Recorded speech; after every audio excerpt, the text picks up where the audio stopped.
안녕하십니까. 등산 역사를 연구하는 이사지입니다. 오늘은 알프스 등산 역사 아이언 시대 일부에 대해 말씀드리겠습니다.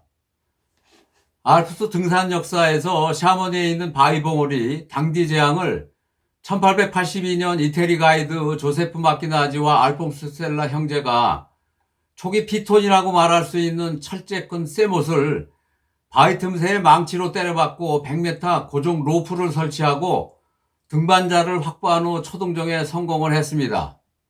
이 등정 후 등산 역사가들은 실버 시대가 막을 내리고 아이언 시대, 일명 철인 시대가 시작되었다고 말을 했습니다. 등산 역사 최초로 피톤이라고 불리는 쇠붙이를 사용해 바위봉우리 정상에 도달하는 암벽 등반 시대가 열렸습니다. 이후부터 등산 무대 중심축이 동부 알프스와 독일 남부 지역, 그리고 티롤 알프스와 돌레미테 지역으로 옮겨가기 시작했습니다. 이제 눈과 얼음을 다듬어 계단을 만들며 걸어서 산을 올라가는 시대는 막을 내리고 바위를 올라가야 정상에 갈 수 있는 암벽 등반 시대가 되었습니다. 등산 역사에서 이 시대를 굳이 구분한다면 아이언 시대, 철인 시대라고 말을 합니다. 이 철인 시대를 1914년 제1차 세계대전이 일어나기 전까지만 정리해 말씀드리겠습니다. 산악인이 바위를 올라가려면 추락을 대비해 안전장치로 인공보조수단인 암벽 등반 장비를 사용해야 합니다. 예를 들면 피톤, 캐rab이나 줄 사닥다리, 그리고 바위에 걸 수 있는 새 갈고리 등 이런 장비를 사용해서 바위를 올라가는 시대가 되었습니다. 그리고 바위산 정상에서 하산할 때 로프 하강 기술인 앞자일렌 방식도 산악인 스스로 익혔습니다. 1880년대 중반부터 동부 알프스 돌레미테 지역에서 활동한 대표 산악인 몇 명을 소개해 드리겠습니다. 인스브루크 출신 체육교사 루트비 푸어첼러는 에밀 제그몬디 형제와 함께 새로운 정신이라고 불리며 단독 등반을 실천한 선구자 중에 한 명입니다. 푸어첼레는 너무 대담한 루트를 단독으로 개척하며 고독한 등반을 했습니다. 돌레미테에서 1700개 루트를 개척하고 1884년 가이드 없이 혼자 마토 오른 종주 등반도 해냈습니다. 그는 1889년 킬리만자로를 한스 마이와 함께 참가해 초등도 해냈습니다. 푸어첼레는 1900년 에기디드류 등반 중 추락을 해 부상 후유증으로 51살에 사망을 했습니다. 등산 역사가 윌리엄 쿨리지는 장례식 추도사에서 지금까지 당대 최고 산악인이 죽었다고 말할 정도였습니다. 푸어첼러가 사망한 후 유고 산책이 출판되어 나왔습니다. 다음은 오스트리아 비엔나 출신의 의사인 에밀 제그몬디를 소개하겠습니다. 지그몬디는 1880년대부터 루트비 푸어첼러와 함께 찔러탈 알프스에서 가이드 없이 단독 등반을 한 대표 산악인 중에 한 명입니다.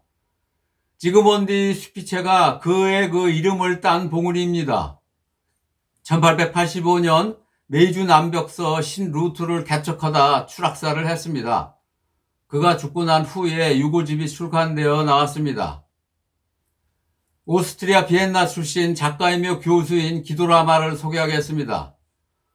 라마는 주로 찔러탈 알프스에서 1880년부터 1895년까지 가이드 없이 혼자 극단적 등반을 해낸 독일 오스트리아 대표 산악인 중에 한 명입니다. 기도라마도 푸어첼러, 지그몬디와 함께 동시대 산악인으로 그는 암벽 등반을 do or die, 죽기 아니면 살기라고 생각했던 산악인이었습니다. 라마는 바위 타는 암벽 등반이 몰핀보다 더 달콤한 시간이라고 말할 정도였습니다. 라마의 등반 스타일을 보고 일부 산악인들은 많은 비판도 했습니다.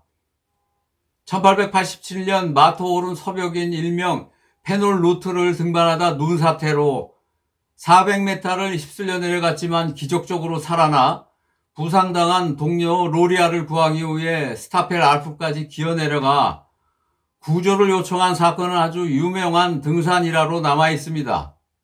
그는 열렬한 니체 추종자로 말려낸 나치주의자이기도 했습니다. 그 산책으로 유명한 청춘의 샘을 1922년에 출판을 했습니다. 독일 뮌헨 출신 학생인 게르크 빙클러를 소개하겠습니다. 1886년 당시 17살 나이로 혼자 토텐키르헬과 크라인의 침례를 등정하고 산친구 알로이스 조트를 만나 돌레미테 치마델라 마돈나를 초등정을 해냈습니다.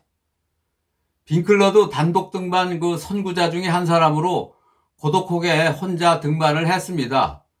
그는 돌레미테에서 암벽 등반을 스포츠 등반으로 승화시킨 그 선두 그 주자 중에 한 명입니다. 당시 그 시대는 누가 암벽 등반을 가르쳐주는 사람이 없던 시대였습니다. 1887년 바이올레트 타워를 단독으로 초등정할 때 12m 로프의 그 쇠 갈고리를 연결해 암벽으로 올라 정상에 등정을 했습니다. 다음 해인 1888년 19살 때 바이스호른 등반 중 눈사태로 젊은 나이에 일찍 사망을 했습니다. 68년이 지난 1956년 100권이 된 시신이 바이스호른 빙하에서 나왔습니다. 짧은 기간 동안 등반하며 남긴 빙클러의 그 산행 일기가 기록으로 남아 있습니다. 이탈리아 산악회를 창립하고 정치가로 알려진 퀸티노 셀라의 그 조카인 기도레이를 소개하겠습니다. 기도레이는 형이 당지재앙 암벽에서 가이드 없이 혼자 등반하다 떨어져 죽는 것을 보고 1880년부터 가이드와 함께 등반한 인물입니다. 기도레이는 유명한 그 대표적인 등반은 마토오른 4개 루트 중에서 가장 험난했던 푸르겐 능선을 1899년 인공 사다리를 이용해 올라간 등정입니다. 당시 그 기도레이는 푸르겐 능선으로 올라가다 실력이 부족해 하산을 하고 옆에 있는 능선, 헤르니 능선으로 올라가 정상을 찍고 푸르겐 능선으로 하산하다 그 어려운 구간에 사다리를 설치하고 내려왔습니다. 그리고 처음부터 다시 푸르겐 능선으로 사다리를 통과해 정상에 올라갔습니다. 당시 영국 산악인들은 기도레이의 그 등반을 보고 천박스럽게 사다리를 이용해 인공 등반으로 정상에 갔다고 많은 비난도 했습니다. 기도레이는 돌레미테 산을 10년에 걸쳐 거의 다 등정을 하고 마토오른 등정기를 1904년 출간을 했습니다. 그리고 1914년 아크로바틱 알피니즘도 발간을 했습니다. 그 산악사진가 빅토리아 셀라가 그의 그 사촌입니다. 오늘은 여기까지 하겠습니다. 다음은 알프스 등산 역사 아이언 시대의 2부에 대해 말씀드리겠습니다. 스위스 레만 호숫가에 자리 잡은 부베대학 불문과 교수를 역임한 프랑스 산악인 에밀 자벨의 고전 산책, 어느 등산가의 해상에서 발췌한 그란표를 소개해드리겠습니다. 산악인 여러분은 가벼운 마음으로 산으로 출발하기 바랍니다. 무식한 산악인이나 그다지 쓸모없는 산악회 회원 여러분은 편한 마음으로 빙하를 건너고 많은 그 봉우리에 발자취를 남기고 후회 없이 돌아오기를 바랍니다. 당신은 또 다른 임무가 있습니다. 다른 곳에서 사회활동에 책임을 다하고 있으니 몸의 그 피로와 마음의 아픔을 대자연 에너지 속에 아주 편안히 달래기만 하면 됩니다. 당신의 그 소중한 휴식 시간을 아무도 빼앗을 수 없습니다. 에밀 자벨은 항상 자신을 쓸모없는 산악회원이라고 말했습니다. 이 산책은 김장호 선생께서 1991년 어느 등산가의 해상으로 번역 출판하셨습니다. 등산 역사에 관심 있으시면 구독해 주십시오. 감사합니다.